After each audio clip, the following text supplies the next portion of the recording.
Iranin mantereen sotilaallinen infrastruktuuri on murskattu. Nyt Yhdysvallat suuntaa katseensa strategisempiin kohteisiin. Kargin saari on yksi niistä. Iranin tärkeä öljy- ja sotilaskeskus, tämä pieni saari, on järissyt, kun Yhdysvallat kylvää tuhoa sen ylle. Iran menettää kaiken, ja viimeinenkin sitä hengissä pitävä asia on luisumassa hallinnon otteesta. Ja jos Yhdysvallat toteuttaa uhkauksensa ja muuttaa Kargin saaren autiomaaksi, Iran ei toivu siitä vuosiin. Useimmille Kargin saari ei tunnu merkittävältä. Pieni korallisaari Persianlahden pohjoisosassa, noin 55 kilometriä tai 34 mailia luoteeseen Iranin Bashirin satamasta. Kargin saari oli pitkään asumaton, mutta 1900-luvun mineraalibuumin myötä siitä tuli tärkeä osa Iranin öljyvaurautta. Raakaöljyterminaali ja lastauslaitteet rakennettiin saarelle 1960-luvulla ja 2020-luvun puolivälissä saarella voitiin lastata 10 supertankkeria samaan aikaan. Muista öljyyn liittyvät asiat, ne ovat myöhemmin tärkeitä. Tällä hetkellä vain öljyteollisuus teki Kargsaaresta Yhdysvalloille strategisen hyökkäyskohteen. Lisätään muutama sotilastukikohta, joista kerromme myöhemmin, niin saaresta tulee odotettua enemmän. Yhdysvallat tiesi tämän, ja maaliskuun 13. päivän yönä ilmoitettiin hyökkäyksestä. Iskut ravistelivat saarta, ja presidentti Donald Trump kertoi 13. maaliskuuta niiden kohdistuneen sotilaskohteisiin. Trump selitti Truth Socialissa. Hetki sitten, minun käskystäni, Yhdysvaltain keskustoimialueen päämaja teki yhden Lähi-idän historian voimakkaimmista pommituksista ja tuhosi kaikki sotilaskohteet Iranin kruunun jalokivessä, Kargin saarella. Hän totesi, että Yhdysvalloilla on vielä vipuvoimaa saarta vastaan, koska Kargin öljylaitoksiin ei ilmeisesti puututtu. Trumpin väite Kargin saaren tärkeydestä herättää kysymyksen. Miksi se on niin tärkeä ja mihin Yhdysvallat iski, jos ei öljyyn? Käsittelemme ensin toista kysymystä. Kargin saari on yllättävän strateginen sotilaallisesti. Washington Postin mukaan saarella sijaitsee koillisnurkassa kiitotie, jota Iranin ilmavoimat voisivat periaatteessa käyttää vanhenevan hävittäjä- ja lentokalustonsa lähettämiseen ilmaan. Näin ei kuitenkaan ole juuri tapahtunut. Iran tiedostaa, että sen vanhat F-4, F-5 ja neuvostohävittäjät kuuluvat museoon, eivät nykyaikaiseen ilmatilaan F-35, IEN ja muiden 4. sukupolven hävittäjien kanssa. Kiitotietä voidaan käyttää Shahid-lennokkien lähettämiseen, ja Iran on käyttänyt niitä iskuihin Persianlahden alueella ja Hormuzin salmessa. Washington Post kertoo, että Kargin saarella on myös useita laitureita laivojen lastaamiseen, ja saarta ympäröi kokonainen sotilaallisen infrastruktuurin verkosto, joka on rakennettu suojelemaan sitä. Tämä verkosto sijaitsee sekä Iranin mantereella että useilla muilla pienillä saarilla, jotka ympäröivät Kargia. Joten tällä hetkellä Kargin saaren pommittaminen olemattomiin tarkoittaa ennen kaikkea sellaisten sotilaallisten kohteiden tuhoamista, joita Iran voisi käyttää uhkaamaan kontti- ja kaupallista merenkulkua Hormuzin salmessa. Kargin saaren sotilaallinen varustautuminen voi olla laajempaa kuin Washington Post kertoo. BBC mukaan Yhdysvaltain keskuskomentokeskus eli CENTCOM väitti Yhdysvaltojen iskeneen yli 90 iranilaiseen kohteeseen Kargin saarella, mutta öljyinfrastruktuuri säilyi. Farsin mukaan, jonka BBC kuvaa puoliviralliseksi Iranin uutistoimistoksi, 90 kohteeseen sisältyivät ilmatorjunta, helikopterihalli, lennonjohtotorni ja laivastotukikohta. Voisi luulla hyökkäyksen aiheuttaneen suurta tuhoa ja uhreja, mutta Iran kiistää tämän. Busheerin provinssin varakuvernööri Ishan Chahanian totesi, ettei hyökkäyksessä tullut henkilövahinkoja sotilashenkilöstölle, öljyyhtiöille, työntekijöille tai saaren asukkaille, ja kaikki sektorit toimivat normaalisti. Sotilaalliselta kannalta totuus selviää myöhemmin. Mutta öljyrintamalla Kargin saari näyttää todellakin olevan koskematon. Tämä ei johdu siitä, etteivätkö Yhdysvallat olisi voineet iskeä öljyinfrastruktuuriin, vaan siitä, että ne päättivät olla tekemättä niin. Kohta selitämme, miksi Yhdysvallat ei koskenut Kargin saaren öljyyn. Keskitytään öljyyn. Trump kutsuu Kargin saarta Iranin kruunun jalokiveksi, koska se tuottaa suuren osan Iranin hallinnon tuloista. Miksi? Koska se toimii öljyterminaalina. Iran on öljy- ja kaasurikas maa. BBCn mukaan Iranin öljyvarat ovat 10% maailman todistetuista, arviolta 208,6 miljardia tynnyriä vuonna 2024. Kun mukaan lisätään 15% maailman todistetuista kaasuvaroista, ymmärtää, miksi saaresta, joka rakennettiin käsittelemään näitä arvokkaita resursseja, voisi tulla todellinen kruunun jalokivi. Kargin saari on yhdistetty Iranin mantereeseen putkella, joka kuljettaa saarelle päivittäin suuria määriä raakaöljyä. Noin 90% Iranin raakaöljystä kulkee Kargin saaren terminaalin kautta ja mantereelle rakennettuja putkia pitkin. Ja sitten ovat tankkerit, valtavat supertankkerit, jotka pystyvät kuljettamaan jopa 85 miljoonaa gallonaa öljyä kukin. Ne voivat purjehtia saarelle pitkiä laitureita pitkin noutamaan öljyä, joka virtaa saarelle, koska saari sijaitsee syvissä vesissä, jotka mahdollistavat näiden tankkereiden pysymisen pinnalla. Samat tankkerit eivät pääsisi Iranin öljyn äärelle mantereen satamista, joten Kargin saari on avainkohde Iranin suurten öljymäärien kuljettamisessa ostajille. Useimmat tankkerit lähtevät Kargin saarelta Hormuzin salmeen, Iranin hallitsemalle alueelle. Sen jälkeen ne jatkavat matkansa sinne, minne niiden pitää mennä, mikä on yleensä Kiina, sillä se on Iranin suurin öljyasiakas. Reutersin mukaan yli 80% Iranin öljystä menee yhdelle asiakkaalle, eli 1,38 miljoonaa tynnyriä päivässä. Yhdysvaltain ja Kiinan talous- ja turvallisuustarkastuskomissio arvioi, että Iran myy raakaöljyä Kiinaan noin $9 alennuksella vuoden 2025 vertailuhinnasta, joka on $69 tynnyriltä. Nopea lasku osoittaa, että Iran ansaitsee noin $82,8 miljoonaa päivittäin öljyn myynnistä Kiinaan. Vuodessa Iran ansaitsee yli $30,2 miljardia öljymyynnistä Kiinaan, josta 90% kulkee Kargin saaren kautta. Tämä on Kargin saaren merkitys Iranin hallinnolle. Yhdysvaltojen pommitusiskun aiheuttama sotilaallisen infrastruktuurin menetys sattuu. Se heikentää Kargin saaren puolustusta ja tarkoittaa myös sitä, että kaikki Iranin yritykset käyttää saarta Hormuzin salmen hallinnan ylläpitämiseen vähenevät. Iranin todellinen ongelma on öljy. Se on Yhdysvaltojen vipuvoima ja Trumpin hallinnon uhkaus siitä, että se voi koska tahansa viedä Iranilta sen elintärkeän asian. Yhdysvallat ei ole toiminut yhtä pitkälle Kargin saaren suhteen. Ennen kuin selitämme syyt ja seuraukset Iranille, muistutamme, että katsot The Military Showta. Tilaa kanava, jos haluat lisää näkemyksiä. Käsittelemme asioita näin viikoittain. Nyt Iranin kruunun jalokivi. Miksi Yhdysvallat ei ole vielä iskenyt sen öljyinfrastruktuuriin?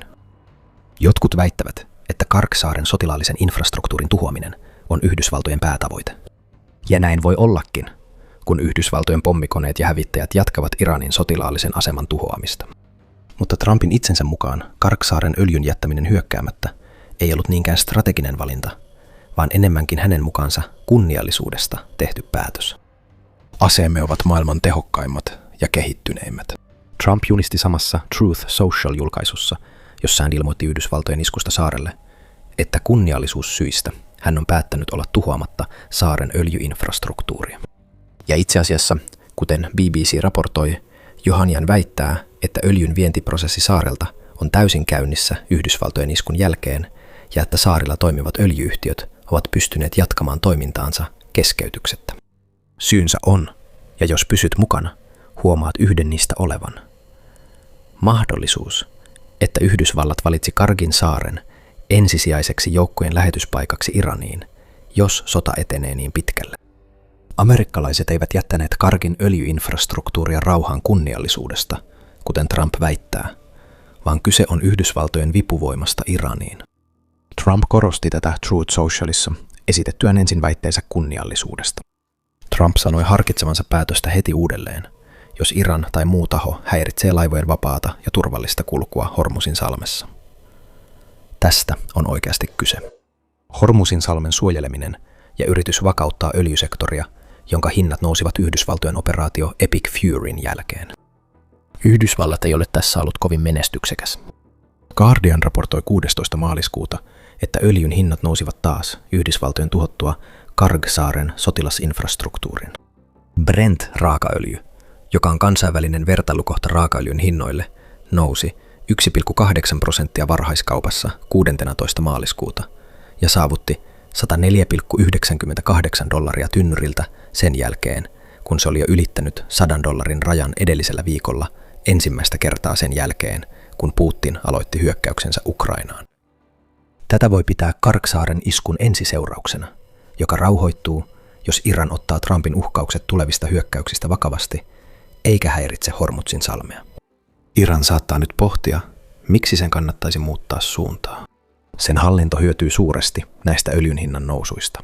Financial Timesin mukaan Iran on lastannut päivittäin 1,5–1,6 miljoonaa öljytynnyriä tankkereihin operaatio Epic Furyn alusta lähtien, mikä tuottaa noin $140 miljoonan päivätulot öljyn hinnan nousun myötä.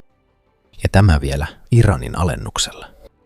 Ehkä siksi Trump on väittänyt, että Yhdysvallat voisi tuhota Kargsaaren öljyinfrastruktuurin huvikseen, raportoi Guardian. Räyhköyden taustalla on selvä ongelma. Ensimmäisenkin hyökkäysaallon jälkeen Kargsaari mahdollistaa Iranille yhä valtavat tulot, jopa suuremmat kuin ennen Yhdysvaltojen hyökkäystä. Yhdysvalloilla on yhä valttina, tarkoituksellinen sanaleikki, tulevat iskut. Yhdysvaltojen päätös riippuu Hormuzin salmen tulevista tapahtumista. Trumpin mukaan Yhdysvallat tuhosi Kargsaaren sotilasinfrastruktuurin vakuuttaakseen Iranin jättämään tärkeän vesiväylän rauhaan. Tuo salmi on Iranin suurin valtti. Noin 20% maailman öljytoimituksista kulkee Hormuzin salmen kautta vuosittain, ja sen menettäminen tarkoittaa, että tankkerien on kuljettava paljon pidempiä reittejä määränpäihinsä. Tästä syystä olemme nähneet öljyn hintasokkeja Epic Fury-operaation jälkeen. Yhdysvallat pidättäytyy toimista. Sotaministeri Pete Hegsethtin mukaan Iranin nykyinen toiminta on enemmän epätoivoa kuin vipuvoiman käyttöä, hintashokeista huolimatta. Hegseth väitti 13. maaliskuuta tiedotustilaisuudessa ennen Yhdysvaltojen hyökkäystä Kargsaarelle, että he toimivat epätoivoisesti Hormuzin salmessa. Hän sanoi, hoidamme asiaa, ei huolta. Hegseth totesi, ettei ole todisteita Iranin miinoittaneen Hormuzin salmea. Tämä olisi toinen tapa häiritä merenkulkua droonien ja nopeiden hyökkäysveneiden ohella. Tämä puolestaan saa öljyn hinnat jatkamaan nousuaan ja Iranin hyötymään juuri siitä saaresta, johon Yhdysvallat on iskenyt.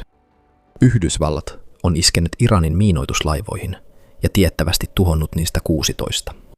Joten Hegsethin väitteillä on tukenaan jonkin verran tulivoimaa ja toimintaa. Kuitenkin kaupalliset varustamot sekä säiliö- ja konttivarustamot eivät välttämättä ole yhtä nopeasti samaa mieltä Hegsethin kanssa siitä, ettei Hormuzin salmessa olisi syytä huoleen. Hegsethin väitteistä huolimatta hyökkäykset vesiväylällä ja sen ympäristössä jatkuvat. New York Times raportoi 17. maaliskuuta, että Yhdistyneiden Arabiemiirikuntien sataman lähellä ankkuroitu säiliöalus oli viimeisin alus, johon on osunut ohjus operaation alettua. Julkaisu lisää, että se oli tosin ensimmäinen isku kaupalliseen alukseen Hormuzin salmen lähellä 5 päivään. Tämä tapahtuu sen jälkeen, kun Yhdysvallat pyysi eurooppalaisilta liittolaisilta apua salmen turvaamiseen, ja pyyntö torjuttiin. On selvää, että liittolaiset ovat varovaisia joutumasta sotaan, jonka he kokevat koskevan heitä vain öljyasioissa. Viimeisin hyökkäys osoittaa, ettei Iran huomioinut Trumpin varoitusta. Hormuzin salmi ei ole vieläkään turvallinen kulkea, ja se vie meidät takaisin Kargin saarelle ja siihen valttikorttiin, joka Yhdysvalloilla on yhä käytettävissä. Saaren sotilasinfrastruktuuri on tuhottu. Seuraavaksi itse saari. Trump on uhannut iskeä Kargin saaren öljyinfrastruktuuriin, mutta ei välttämättä tee sitä odotetulla tavalla. Uudet pommi- ja ohjusiskut saarelle tuhoaisi Iranin taloudellisesti, mutta olisi myös suuri eskalaatio, joka ajaisi Iranin iskemään raivokkaasti mihin ja kehen tahansa. Lisäksi tärkeän öljynkuljetuspaikan, kuten Kargin saaren tuhoaminen, ei juuri auta niissä öljyn hintashokeissa, joita nyt näemme. Jos pommeja ei pudoteta öljyinfrastruktuurin tuhoamiseksi, mitä Yhdysvallat aikoo tehdä? Jerusalem Postin mukaan joukkojen lähettäminen Kargin saarelle on mahdollinen vaihtoehto. Lehden mukaan Yhdysvallat harkitsee saaren valtaamista Iranilta, jos Iran ja vallankumouskaarti jatkavat toimiaan Hormuzin salmessa. Axios kertoo Trumpin hallinnon pohtineen saaren valtausta jo 7. maaliskuuta alkaen, mikä muuttaa alkuperäisten Kargin saaren iskuiden näkökulmaa. Ne uhkasivat Irania, mutta myös osoittivat, miten Yhdysvallat voisi valmistella saaren valtaamista, johon Iran ei nyt voi puuttua. Kargin saaren sotilasinfrastruktuurin tuottua. BBC:n mukaan tämä valtaus on todennäköinen. On laadittu CONOP-toimintakonsepti, jossa käsitellään Yhdysvaltojen toteutustapaa. CONOP on käytännössä asiakirja, jossa kuvataan eri toimintavaihtoehtoja, joiden avulla maa voi saavuttaa sotilaalliset tavoitteensa. Ja tähän mennessä näyttää siltä, että Yhdysvallat on rastittanut suurimman osan niistä kohdista, jotka voimme olettaa sisältyvän siihen Kargin saaren CONOPiin. Saaren ilmatorjunta on lamautettu alkuperäisen iskun aikana. Yhdysvallat voi kerätä tarvittavat tiedustelutiedot hävittäjien, helikoptereiden ja droonien, kuten MQ-9 Reaperin avulla. Nyt Yhdysvaltojen täytyy selvittää, miten joukot saadaan saarelle, vaiennetaan vihollisen tuli ja vallataan Kargin saari Iranilta. BBC:n mukaan Delta Force voisi olla Yhdysvaltojen ensisijainen operaattorivalinta. Se kuvaa tilannetta, jossa Delta Force lentää helikoptereilla Kuwaitin rannikolta. Matka kestää 70 minuuttia ja odotusajan kanssa lentoaika on 3 tuntia, joten tankkaus tarvitaan. Julkaisun mukaan ilmatankkaus tarvitaan, koska Iran saattaisi saastuttaa maassa olevan polttoaineen. Ilmasta tehtävä lähestymistapa torjuisi monet Iranin strategiat, kuten ballistiset ohjukset, meritorjuntaohjukset ja Kargin saaren rannikolle asetetut miinat. Se on altis drooneille, erityisesti kun Iranilla on yli tunti valmistautua Yhdysvaltain erikoisjoukkojen tuloon. Mutta ehkä on olemassa toinen tapa. Ja tämä menetelmä ei ole pelkkää spekulaatiota, vaan Yhdysvallat näyttää aktiivisesti valmistautuvan sen toteuttamiseen. Noin 2500 Yhdysvaltain merijalkaväen sotilasta on matkalla Lähi-Itään maihinnousuryhmän mukana, jossa on USS Tripoli sotalaiva. He ovat osa 31. merijalkaväen retkikuntaa. Nämä yksiköt ovat Amerikan monikäyttöisiä joukkoja. Ne menevät paikan päällä ratkaisemaan ongelmia, olipa kyse kriisinratkaisusta tai siitä, että ne toimivat, kuten Afganistanin sodassa 2001, Yhdysvaltojen ensimmäisinä joukkoina laajassa konfliktissa. Jos Hegseth on oikeassa, eikä ole todisteita siitä, että Iran olisi laskenut miinoja Hormuzin salmeen tai muualle, maihinnousu Kargin saarelle on mahdollinen. Yhdysvallat valmistautuu merijalkaväen iskuryhmän maihinnousuun, jos Iran ei ota Amerikan Hormuzin salmeen liittyviä uhkauksia vakavasti. 2500 merijalkaväen sotilasta ei ehkä riitä. Turvallisuusasiantuntija Francis Galgano Villanovan yliopistosta arvioi, että Kargsaaren valtaamiseen tarvitaan runsaasti maataistelujoukkoja. Arvioin, että saaren valtaamiseen ja hallussapitämiseen tarvitaan noin 5000 miestä. Yhdysvallat lähettää puolet siitä määrästä Lähi-Itään. Ehkä lisääkin on tulossa. Ja jos näin käy, Iranilla on suuri ongelma. Se, että Yhdysvallat pommittaisi Kargin saaren öljyinfrastruktuuria, olisi jo tarpeeksi paha asia. Jos Yhdysvallat valtaa saaren, Iran menettää silti mahdollisuuden myydä öljyä, eikä pysty vastaamaan eskalaatioon. Kargin saari on otollinen juuri tällaista miehitystä varten. Sen sotilaallinen infrastruktuuri on tuhottu. Yhdysvalloilla on ilmavoimat, jotka pystyvät tukahduttamaan Iranin sotilaallisen toiminnan ympäröivillä saarilla ja mantereilla. Kargin saaren menetyksen jälkeen operaatio Epic Fury kiristäisi Iranin taloutta, asettaen hallinnon vaikeaan tilanteeseen sen yrittäessä taistella, samalla kun Iranin tärkeimpänä elinehtona olevat öljytulot ehtyvät. Kargin saaren tapahtumat voivat ratkaista Iranin hallinnon kohtalon, ja hallinto kamppailee jo hillitäkseen Amerikan vastatoimia Hormuzin salmessa. Kun Iran iski 3 kauppalaivaan kyseisellä vesireitillä, Yhdysvallat vastasi hyökkäyksillä, jotka lamauttivat hallinnon merivoimat tunneissa. Ota selvää lisää Yhdysvaltojen brutaaleista iskuista videoltamme. Ja jos pidit tästä videosta, muista tilata The Military Show pysyäksesi ajan tasalla operaatio Epic Furyn viimeisimmistä tapahtumista. Ja kiitos, kuten aina, katsomisesta.